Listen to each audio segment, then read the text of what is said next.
सन्माननीय व्यासपीठ आणि व्यासपीठासमोरील सर्वच सन्माननीय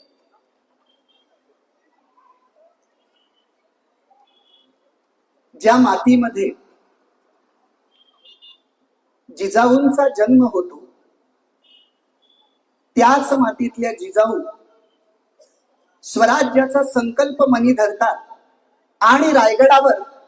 आपल्या पुत्राकरवी क्षत्रिय कुलावतंस राजाधिराज प्रौढ प्रताप पुरंदर सिंहा सनाधीश्वर राजा शिवछत्रपती की जय अशी जेव्हा घोषणा होते आणि संकल्पाची पूर्ती होते, संकल्प त्या संकल्पाची निर्मिती ज्या स्त्रीच्या उदरी होते त्या स्त्रीचा ज्या मातीत जन्म झालाय तो जिल्हा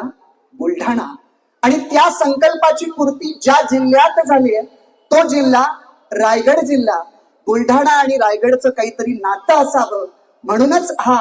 रायगडवरून आलेला शिवाजी महाराजांचा भक्त त्या जिजाऊंच्या मातीत असलेल्या तुमच्या समोर बोलतोय.